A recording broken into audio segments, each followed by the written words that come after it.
Kapet dhe vihet në pranga edhe autori i dytë i shpallur në kërkim për kultivim dhe shitje narkotikësh në territorin e Himarës, në kuadër të planit operacional Koordinata, shërbimet e seksionit për hetimin e narkotikëve në bashkëpunim me forcën e posaçme Shqiponja, si rezultati kontrolleve intensive për kapjen e shtetasve të shpallur në kërkim dhe vënien e tyre përpara përgjegjësisë ligjore, vën të mundur kapjen dhe ndalimin e shtetasit me inicialet AN 30 vjeç, banues në Delvin. Ky shtetas ishte shpallur në kërkim pasi së bashku me shtetasin me inicialet RB, i ndaluar më herët, janë autor të dyshuar për veprat penale, kultivimi i bimëve narkotike dhe prodhimi dhe shitja e narkotikëve. Këta shtetas në bashkëpunim me njëri tjetrin në territorin e Bashkisë Himar kishin kultivuar bimë kanabisi dhe përpunonin mëtej me qëllim shitjen.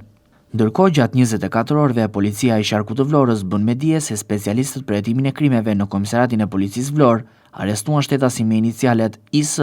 26 vjeç, pasi u kap jashtë banese në shkelje të masës së sigurisë, arrest në shtëpi të caktuar nga gjykata, u referuan materialet në prokurori dhe u shpall në kërkim shtetasin me inicialet KZ, 32 vjeç, pasi dyshohet si autori vjedhjes së disa veglave pune në një subjekt në fshatin Panaja, punohet për kapjen e tij. Specialistët e seksionit të trafikut urban dhe interurban në Vlorë arrestuan shtetasin me inicialet EA, 35 vjeç, banues në Vlorë, pasi në rrugën Gjesh Kastrioti u konstatuan nga shërbimet e policisë duke drejtuar automjetin në gjendje të dheur, për rastet në fjalë materialet ju referuan prokurorisë për veprime të mëteshme procedurale.